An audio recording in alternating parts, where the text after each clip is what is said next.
Okay, you're live. Thank you. Good evening, ladies and gentlemen. Good evening, folks. This is a work session of the Board of Trustees of the Village of Sleepy Hollow. We have a relatively short agenda this evening, but some fairly interesting items on it. Before we get started, I just wanted to express my thanks to Anthony Giacchio, to Matt Arone, to Paul McCarthy, and others who pulled off a really nice event this past weekend that the whole village got to participate in. And that was the 100th birthday of one of our, if we have any great citizens, certainly Chickalella is one of them. So it was Chick's 100th birthday, and it was a celebration noting his hard work and the contributions of many, many local folks to install a gold Star Mother statue at Horan's Landing at the park. And it was just a lot of fun. So I want to thank you guys for your work in pulling that together. The parade, the events, the fireworks, it was all pretty cool. So those of us on the board get to take credit for it, and we will, but I want to thank you guys for doing the actual hard work and making it happen. That was really terrific. Thank you, but Trustee Scaglione had a big part of it too. I do want to mention that. She is on the board, but she also did a lot of the work. Thank you.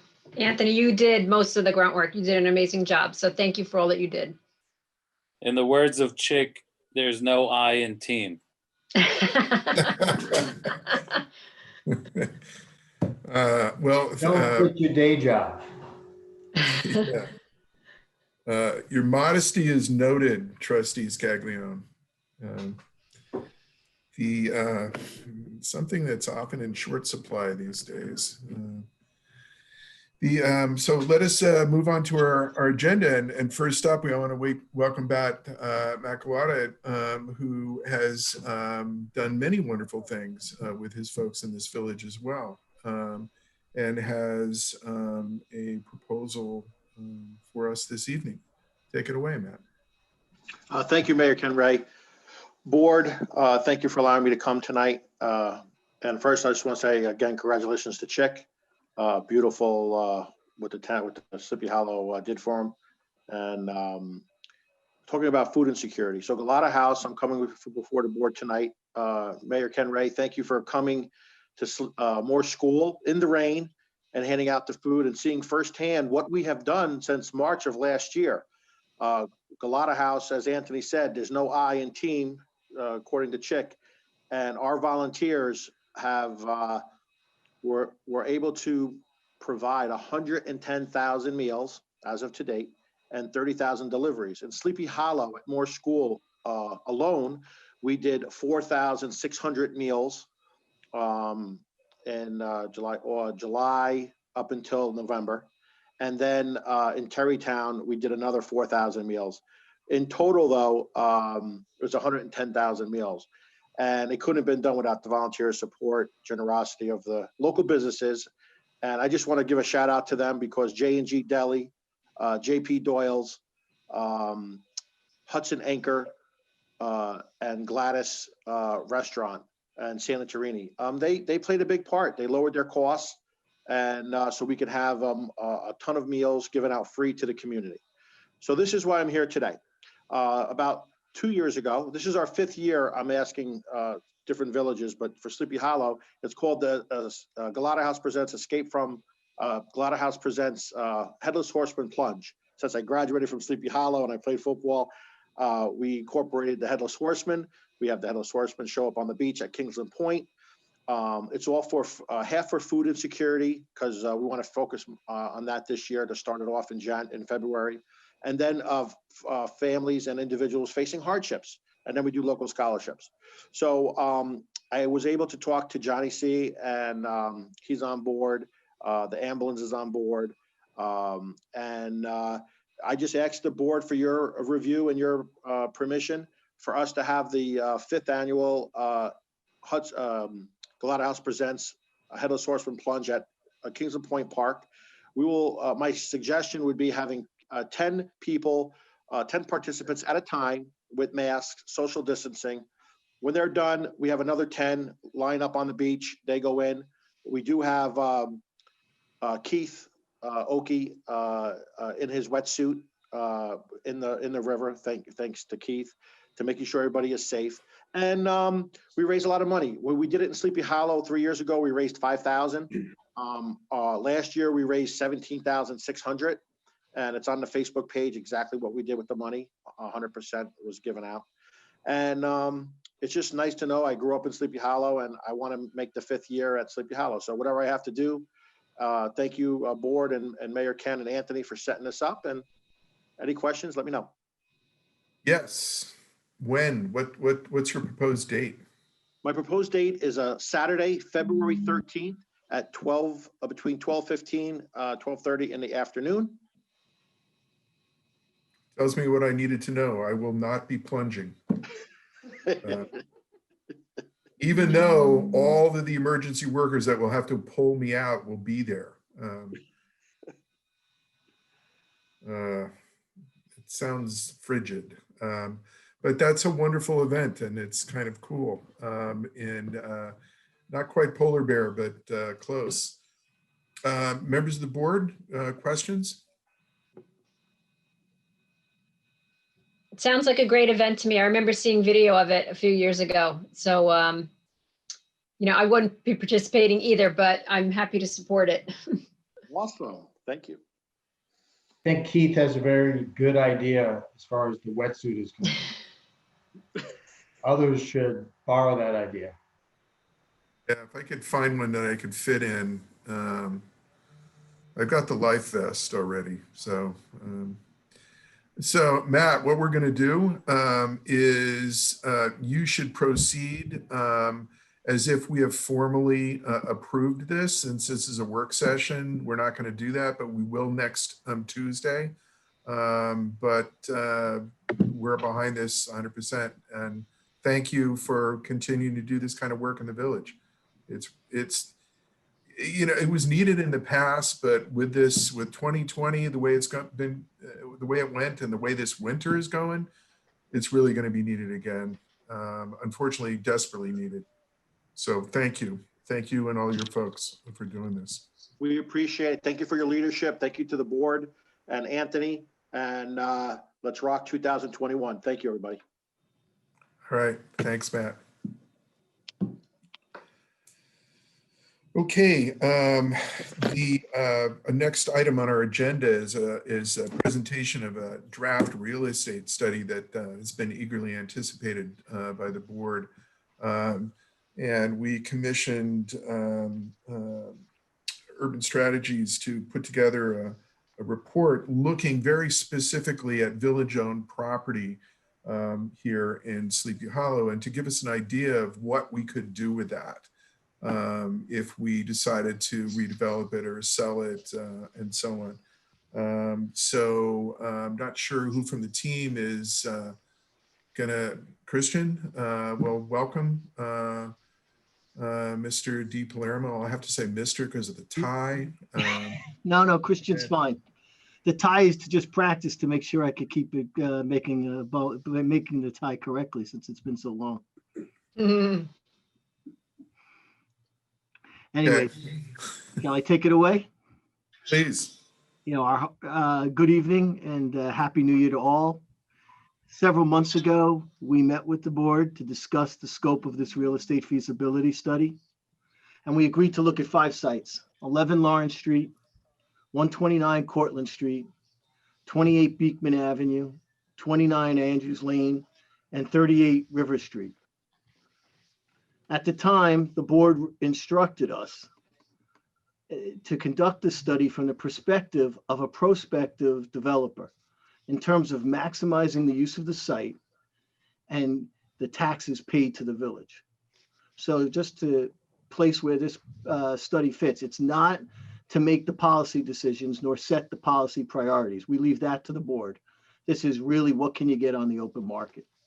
And for each property, what we did is we conducted a zoning analysis, a market study, and made recommendations for next steps. The study, which I think everybody has, we distributed it yesterday. I wish we had done a little earlier, but sorry. Consists of an executive summary, a site-by-site analysis, and recommendations. Also, architectural drawings for 2 sites, and the zoning analysis for each site. You know, my client and I have been working with the village on the East Parcel, and we really appreciate this opportunity to work with you on this feasibility study. And we put together what we think is a great team to work on this project. We put Dave Barbuti as the architect. He's had significant local architectural experience, including Deputy Director of Buildings for the City of Yonkers. Mark Blanchard, the former Corp Counsel for the City of Yonkers and the City of New Rochelle. Neve Rodham, who's the developer and owner representative for both for-profit businesses and nonprofit organizations, and definitely the lead on this study. And Robin Prince, who has significant expertise in real estate finance. So on behalf of the team, I want to thank you for the opportunity to conduct the study and to work with your great staff at the village. I'm now going to hand it off to Neve Rodham, who's going to take you through the rest of the presentation. Our thought is you have the study. We're not going to go through the executive summary. We're actually going to go site by site. And what we really hope is that this is an open discussion. And we have all the experts here. Mark, if you have Mark Blanchard's here for zoning, and some of our team. Neve is here, all ready to help you think this through as a first step, and then get your input. We'll finalize it and give you the finished product. So Neve, take over. Sure. Good evening, everybody. As Christian said, we looked at this from the perspective of a developer coming in and putting a value on each property based on the best use and also considering what the municipality might or might not allow on a particular site, given some flexibility in some of the zoning. So I guess what I'll do is I'll go property by property and just give you a quick read. You have the study in front of you, but basically just rehash some of the stuff and answer any potential questions you have right now. I'll start out with 11 Lawrence Avenue. As you all know, it's that's the smallest of the properties. It's a 30 by 100 site. Building's currently roughly a little over 4,000 square feet. When we did an analysis on this, the current zoning is R5, although it's surrounded by some C2 zoning. So, we also sort of took a quick look at, is it worth potentially, changing the zoning to C2? And the first conclusion was, the only category within the C2 that's really much more flexible in terms of, lot coverage, setbacks, and the such is the mixed use category, which requires, commercial on the first floor, which in this particular location, our analysis tells us is probably not the greatest idea. This is really a residential, block. Everything around is either a small multifamily or single family. And it's a little too off the beaten track to justify itself from a commercial perspective. So our conclusion, given the size of the site and the dimensions, it was that, on this particular one, it really probably wouldn't make sense to develop a new project because the site is so tight that by the time you take into consideration all the requirements, the building would be pretty inefficient, with the staircases and potentially an elevator if you're going a little higher. You're sort of forced into a situation where the building is inefficient, meaning, the net rentable or sellable square footage versus how much you have to build to get to that net square footage would not justify the project. So our conclusion was that, it probably is best as a repurposing it if it's going to be residential, as a 2 to 4 unit building. That's still a costly process. So, the way we analyzed it is, if we had to, basically build the project, this is what it would cost. And back via that process, we get to a value of the current building, which is the value you see there. Obviously, that's based on a developer coming in using a third-party contractor, based on discussions with the architects, on this type of product. You could potentially squeeze some more value if it ends up being a contractor coming in that can keep their costs down relative to a developer using a third-party contractor. So there's potentially more value there, but this is the value that sort of we thought a developer would place on the existing building. One other option that came up, I think, when Christian and I were sitting with Anthony was, potentially reusing it for a village purpose, given the, relatively low value, but yet it's in a good location. And it's got some real character to it. Maybe repurposing it as some sort of museum for the village or some other municipal use, that you guys would want. So that's Lawrence Avenue. The next property is 129 Cortlandt Street. Hey, Neve, just one second. Sure. We're happy to take questions as we go, or you want to wait till the end, Mayor? We defer to you guys. Board is experienced at interrupting. Hi, this is Sam. How you doing? Can you just tell me what the value was again? Because I don't have the report in front of me. Yeah, Sam, I would prefer, if we could, I would prefer not to do that. And I think we may be able to. We got a bunch of lawyers on here. But I'm thinking that because it could affect our negotiating position when we are trying to, Okay. and so I would, if this ever gets released, I would redact those. Mark, you about to weigh in on that? Oh, no, I'm sorry. You were giving me a flashback to when I was at Corporation Council in Yonkers. We had many meetings where any business terms related to a potential real estate transaction fall squarely within executive session exceptions, FOIL exceptions. Certainly not telling you this experienced board anything they don't know, but you're well within your discretion to hold off on disclosing those numbers this evening. All right.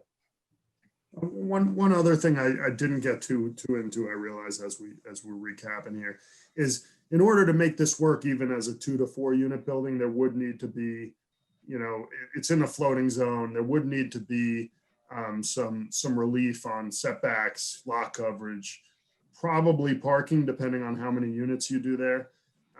So it is a challenging site to do residential on. With the right relief, it could potentially be repurposed as a residential building, but I didn't really get into that, but that's important to note. I'll go on to Cortlandt Street. Cortlandt Street's a little bit bigger site. It's 50 by 125. Still challenging in order to, from a perspective of squeezing a project with parking on the site. It's in a C2 zone, which, as we said, is in certain categories gives you more flexibility, specifically the mixed use category. We think in this particular site, the best use is to take advantage of that floating zone, increase the density. I think you can get 20% more height than the 45 feet that's allowed right now in the C2. Some relief on parking. It's going to be a tight squeeze. We might, on this one, it's probably makes sense, if possible, to look at some off-site, parking option. That way you can maximize the density on the site. Once you start putting parking on there and needing entries and exits and on that tight a site, it's going to be challenging. So and obviously we thought with the extra density and some relief on some of the bulk requirements, we could get to the value. Obviously, it still has a value from a perspective of repurposing it with some relief on the bulk requirements, if that's what the village thinks is more appropriate given the site and where it is. We do think it works from a mixed use perspective because there's still commercial there. It's not the best commercial, but there is commercial in the immediate neighborhood. you know, adjacent and across the street. You know, it was not as good as being on Beekman Avenue, but obviously there is some value in the commercial. So that is doable there, and it gives you the most flexibility in terms of the bulk requirement. Yeah, and that's 129 Cortlandt Street. Just a quick question. You indicate it's a little over 6,000 square feet. Mhm.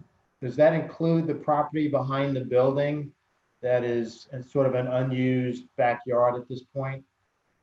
You're talking about the smaller building in the back? Yeah, and there's also some open space as well. So Yeah, I'm not including anything on the actual lot, but I am including that back building, mhm. this the one-story back building. So it's roughly 5,600 in the front building, and you know, and the balance in that building. Okay. You know, so yeah. Just as, you know, the footprint of the property is just larger than the main building. Yeah, the site itself is 50 by 125, but it's 2 stories. So. Yep. Go on to Beekman Avenue. Beekman Avenue, 28 Beekman Avenue, the Village Hall is obviously, you know, the most challenging property, both in terms of the challenge to repurpose it and also just the uses that are in there now and relocating those. Obviously, there's multiple uses. There's some legal complexities from what our team has analyzed, actually, you know, relocating those uses. But we did still look at it as, you know, both a repurposing, which was we figured was probably not worth it given the layouts and how it's sort of designed right now for residential. But we did look at it, you know, from the floating zone perspective, maximizing, you know, the height and the density. One good thing here is that you have, for some of the other sites, you have the parking lot across the street, which if you were to develop on this and relocate the Village Hall somewhere else, you have quite a bit of parking there. So, you know, that's sort of solution to the parking. But basically, we analyzed it from, you know, maximizing the density via the floating zone within the C2, the mixed use category. And, you know, that was, that basically got us to our value, which is the max value. One other thing to consider that we mentioned in here for, you know, potential further study is the site across the street, you know, whether it makes more sense to repurpose the current Village Hall, either renovate it to a better Village Hall, other use, and try to develop the site across the street as a multifamily building with commercial at the base and replace the parking for the Village Hall within that building, and then also for the project itself. And study that in detail, but it's, you know, it is something that might be easier to do than actually, you know, doing a project on the Village Hall site itself. So that's Beekman Avenue. Well, Neve, I just want to, so, you know, having worked in the village on other projects, I think this is an opportunity, if you're going to really take a look at Village Hall, you got to look at it as the entree to Beekman. You've done such a great job, obviously, with Edge, with the East Parcel. You have the bridge renovated on Beekman. So you got the lower half taken care of. But you guys are really the whole entranceway to that. And the logic is, we've discussed it before, that development is going to push up and Beekman is really going to be that core nerve to the whole thing. And so I would, as a big advocate for Sleepy Hollow, look at that whole corner and across the street. As we said, you got to look across the street and look at the corner as the entrance to really your village, and see how that all fits in. There's a lot more policy and planning that needs to really be thought about that in the context of Village Hall. I wouldn't recommend just looking at Village Hall. And we all know that you have to take an assessment of all the services and all that stuff if you're going to move them, if you're not going to move them. But that whole corner needs to really be thought at as one, like as a master plan. In my recommendation. Sorry, Nisha. Yeah, no problem. We'll go to 29 Andrews Lane. So both, the Andrews Lane site and the River Street site, we realized are the priority sites, mostly because, we know that the River Street site is going to be relocated, the DPW to the east parcel, and then Andrews Lane site is it's a building that doesn't per se have any historic value or any, it's not that dense. So that's likely to be potentially more likely to be developed. So on Andrews Lane, that's an R5. It's a PP zone now, and our team can get into this, but it would likely be changed back to an R5, which is what the surrounding properties are. Do we want to explain that now, or do we want to? You want me to go through the property and then? I think we could, Mark, you want to Christian? talk about the parkland? Or you want, Mark? Yeah, you want. Yep. Sorry, I had muted myself. So the interesting thing about this site is the parkland, because it is dedicated as parkland, there is a technical process to follow. It's not impossible, but it's certainly a process involving a state legislative action up in Albany. It would allow the municipality to de-dedicate the square footage there as parkland. To de-dedicate it would no longer be part of the public trust, part of parkland. But the village finds itself fairly uniquely situated at the moment when you're considering that you have quite a bit of land, square footage, if you will, we'll call it this evening, quite a bit of land and square footage in the pipeline that could be dedicated as parkland, or in fact, that is being planned to be dedicated as parkland, because part of the requirement to de-dedicate is that you're simultaneously replacing that land coming out of the public trust with additional land going back into the public trust. Sort of like a simultaneous de-dedication dedication. So should this, at first glance, this site looks rather maybe unattractive because of the size, but if you're talking about perhaps some of the parking lot behind it or some of the totality of the parkland, the de-dedication question really shouldn't be a deterrent, because like I said a few minutes ago, you are uniquely situated with a lot of potential for dedication. So this site becomes much more interesting. But I do want to stress, it's not that it's onerous or impossible. It's just that it's a very technical home rule process and local law passage, and Albany is passing the same law. And so it is a time-consuming process in place to de-dedicate. Yeah, technically under the law, you need state permission to do this. And so Right. that's why it has to go up, become a bill. Senator Harcum, Assemblyman Abenanti would introduce the bill. It would move its way through. Governor would sign it. That would give you permission to de-dedicate the parkland. And then you could move forward.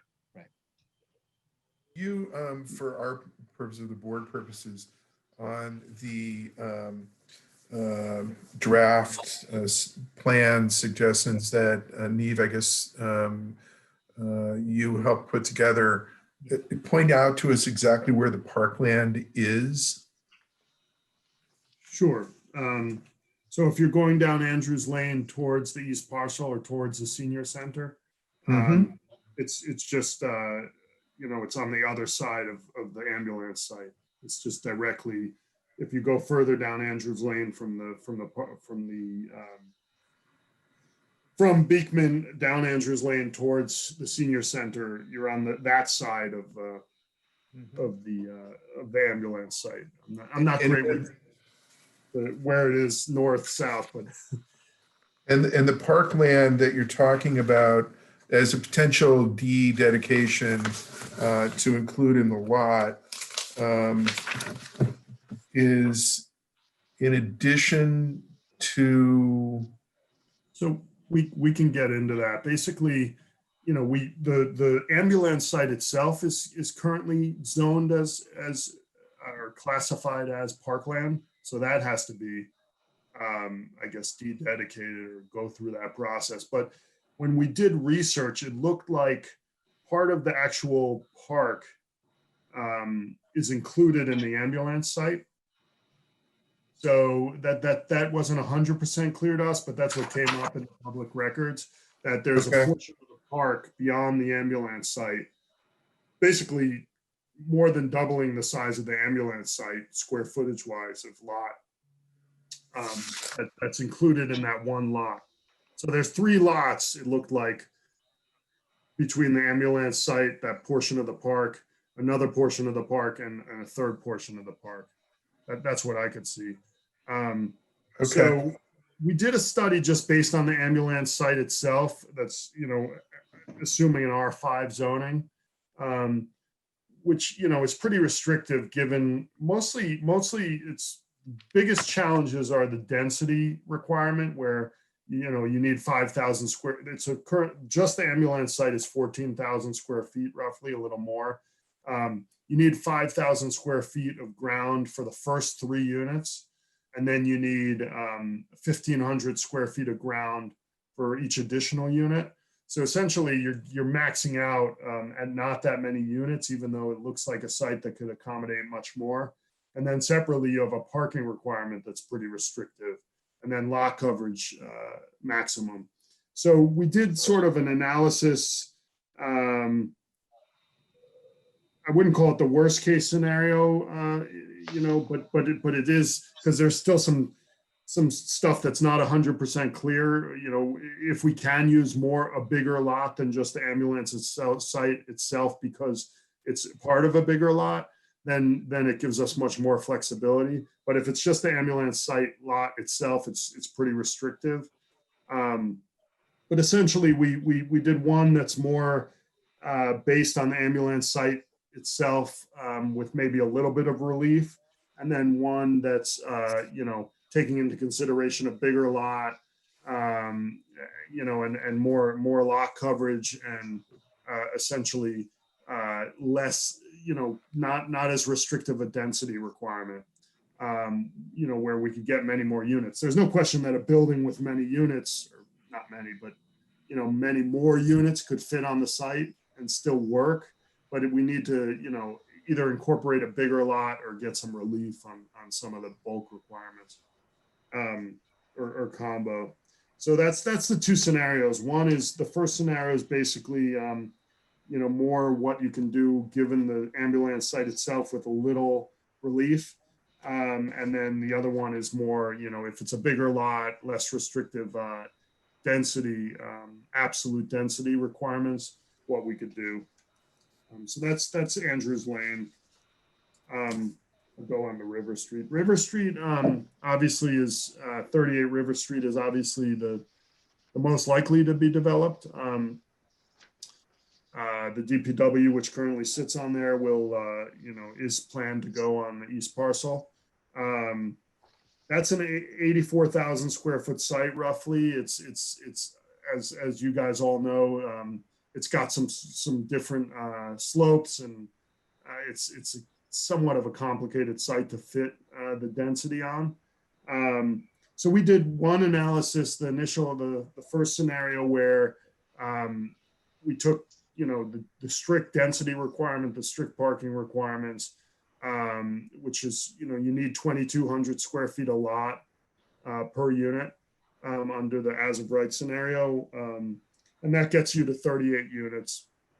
We spread those across 2 buildings. We're able to accommodate the parking, and it complies with the current zoning.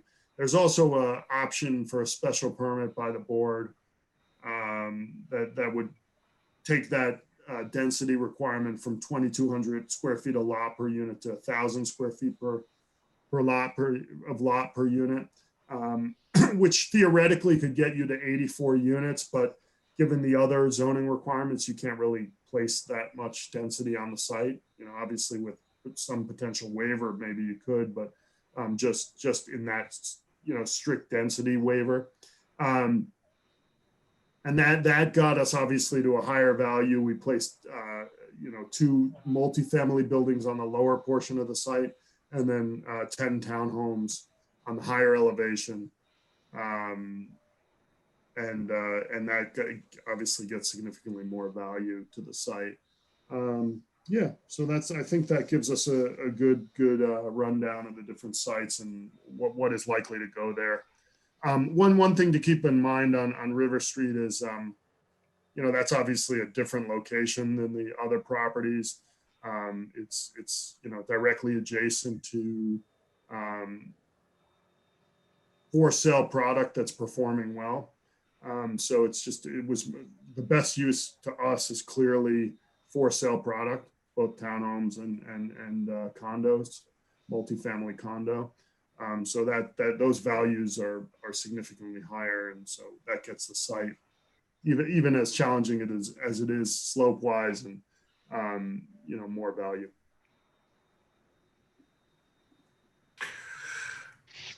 I'm sort of curious about the slope. I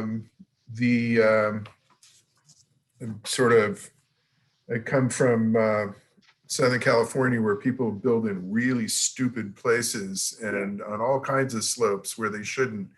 And when I look at this one, it looks like you could come in from River Street and go back and then build up from there and sort of take advantage of the slope being there. Is that something that you looked at all? That can be looked at. The problem is, you know, there's a height limit of 42 feet. And from my understanding and the architect's understanding, that's based off the street that's actually at that elevation. So it's the one on River Street, it's based off River Street. And I think that's, is that Hudson? Hudson, yeah.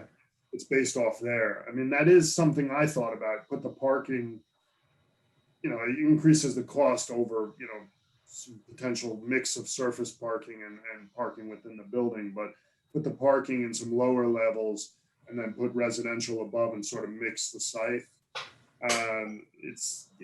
That's a good thought. I don't think it's doable without some serious, you know, a variance to allow certain things to happen. And then, you know, that gets to be, you know, what's considered a taller building, even though it's built into a slope.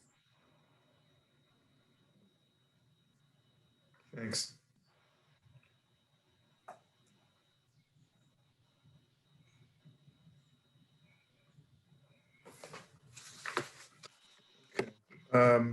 If I may speak for at least some members of the board, you know, we're going through this and probably going to gather more questions as we have a chance to kind of reflect on it. But I want to take advantage of the fact that your whole team is here now. So members of the board, additional questions? Just one quick one. I noticed that you gave some estimates on property tax revenue per site. Is that just roughly based on the assumed value of the property, or did you go a little bit deeper? Yeah, no, that it went a little bit deeper. I had a conversation with your assessor where we broke down how rental is valued from the tax perspective, and how condo and 1 to 4 families, I believe, is valued. It's a different formula. So that actually incorporates real you know, percentages and numbers applied to cash flow if it's a rental scenario, or in the for sale, you know, in the for sale or smaller property situation, it takes into consideration, you know, the value of the property, you know, the end product.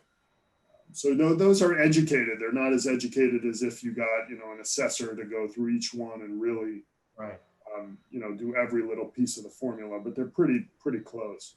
It's helpful though. Thank you. That's the team knows, because we work on a bunch of stuff. Taxes are, you know, they oftentimes kill the deals. So you really need to know, parking and taxes are always usually the two biggest challenges. And, you know, we really need to know exactly what's going on with those two, you know, scientifically, basically. Mhm. I have a question, if we could go back to 29 Andrews Lane about the parkland designation. Can you just briefly go over the process again to get that change to the proper zoning, and how long does that process take again? I mean, I would imagine it's quite lengthy. So there are sort of two processes embedded in that question. The zoning change itself, just the zone from the parkland zone to the R1 or whatever it is that we could pull. If there's another boundary we could pull, I think it's the R1 or the R5. I'm sorry, that's right there.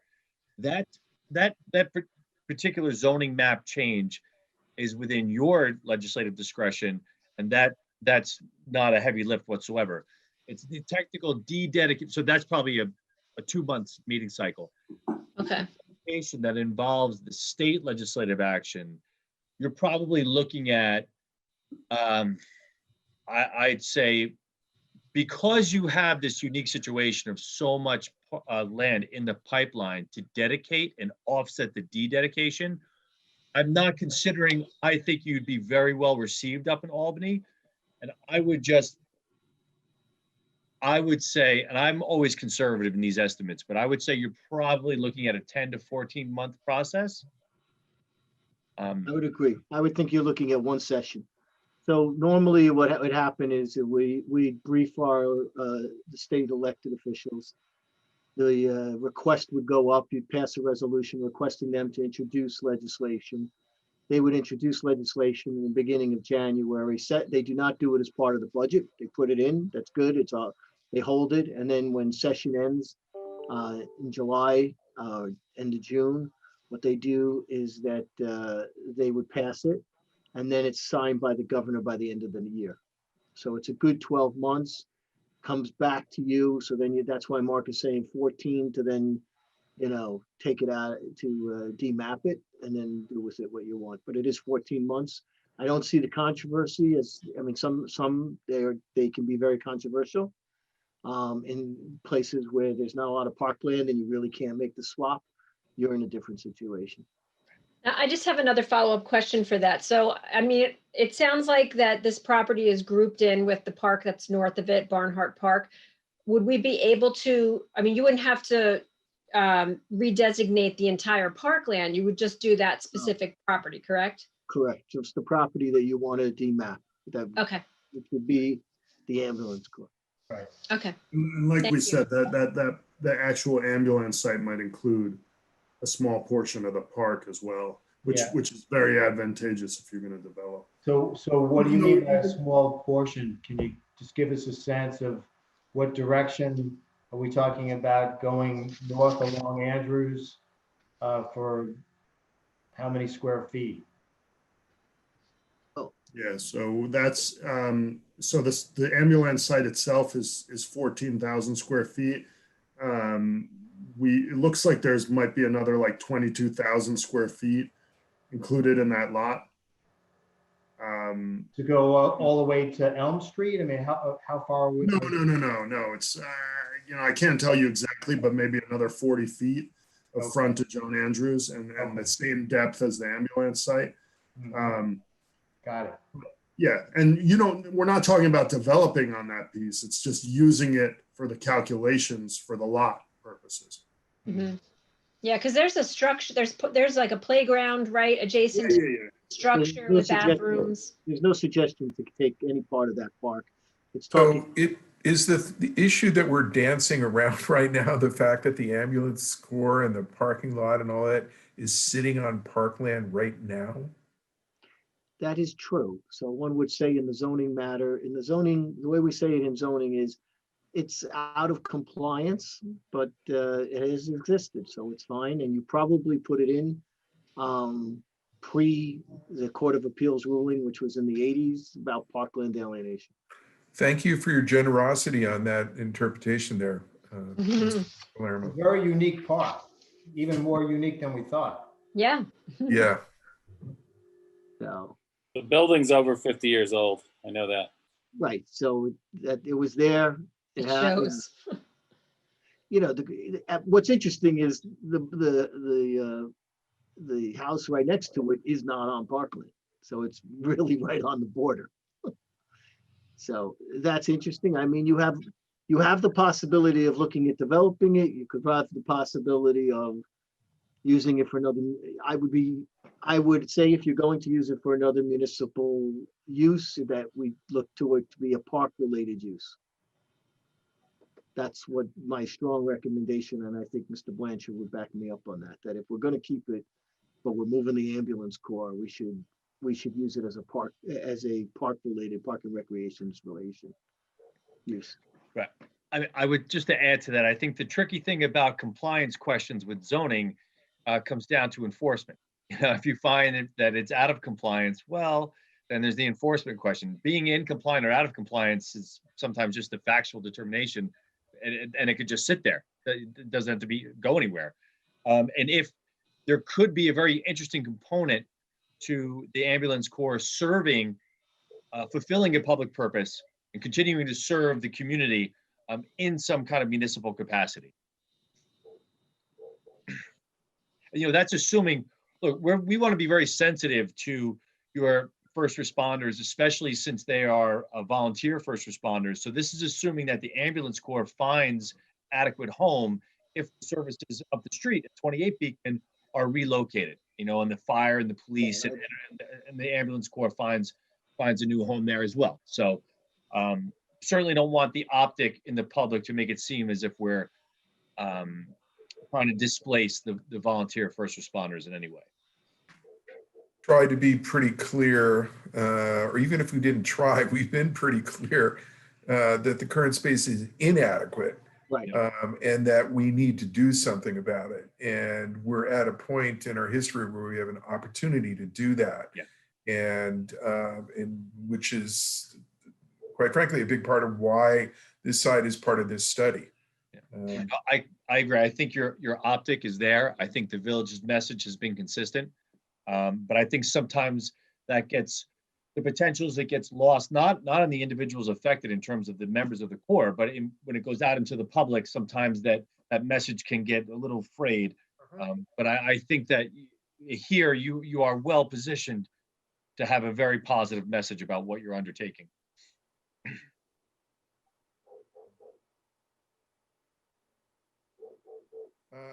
Additional questions now from members of the board? I just have one quick question regarding that. If we were to pursue changing this designation from parkland to the R5, and we decide not to do anything with the property and the ambulance corps stays there for decades, I mean, it doesn't really make a difference really if we, do it. It changes nothing for them, correct? Your question, if you take the action up at the state Yeah, and you keep it would be fine. okay, Right. You're not compelled to undertake, if you had a conceptual plan that was that's exactly what it is. You have a conceptual plan, you would want to implement it, you de-dedicate, you have adequate space to dedicate. Mhm. But then let's say you, for whatever reason,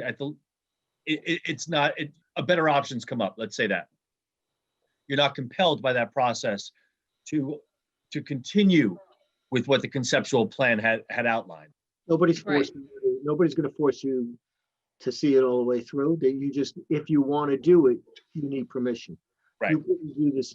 We couldn't go tomorrow or next week and say, okay, we're going to demap that parkland. We could not do that because you as a board are not empowered to do that. It's a state action that has to empower, that gives you the permission to do it. Right. Really, the Okay. state action of de-dedication is providing then the local body with all of your options. If you went to R5 and the ambulance corps stayed there, you now, 10 years from now, 20 years from now, have an option of rezoning it to maybe another zone, something else. So you're Right. just creating options for yourself. Yep. Okay, great. That's helpful. Thank you. Mark, it's Mike. The only thing I'd add to that is that because East Parcel's coming online, you do have this incredible window as already outlined because you're going to add parkland. That's the big prerequisite, right, for the dededication and the approval. If you built out each parcel and you went back and said, now I want to alienate, it could be more difficult to find the parcel to prove to the state that you're now building in swapping for the site, right? So the wind is behind you right now because you can tell the state with a straight face, you're building out a very large parcel of parkland. You are not taking away open space from the community. Right, right. That's good. It might be something you want to consider doing just as to belts and suspenders because you're doing these parcel. Yeah. As Mike is saying, it may be worthy of us going through the process. Again, all power lies with you for any final action, but at least you'll have all options on the table and you'll have done the swaps before you, because what you can't do is you can't dedicate these parcels, the parts of these parcels you're going to dedicate as parkland, and then try to go, and let's say we don't go up to the state, and then we go up to the state in 3 years, but we can't count these parcels after you do it. We have to count it before you do it. You understand? Am I clear? Mm-hmm. Okay. You can't make a deposit in the dedication bank. It's like, it's a simultaneous, Gotta happen, I mean, pretty much at the same time. right. Okay. Yeah, that's really clear between what Mike was saying, what you, Christian, added, Mark as well. The window is now. I do think there's a lot of, we leave you with a lot of information. Hope you find it helpful. We're also available to help you to look at the next step, which is really some policy. I mean, you guys make the decision, but there is planning policy that has to really be thought through site by site. As I mentioned, the Village Hall is part of a much bigger plan in my mind, or at least an idea of what you want to see.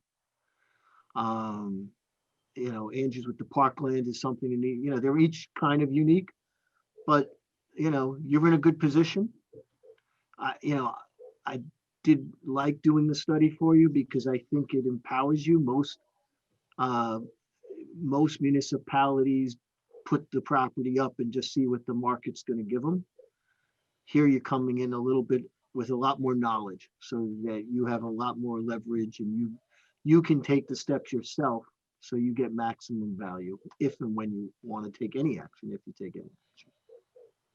The only thing I would ask, Mayor, is, you know, we're available for consultation and we'd love input, written, oral, however people want to give it to us, to provide a final document to at least put in some of the questions and thoughts that the board had.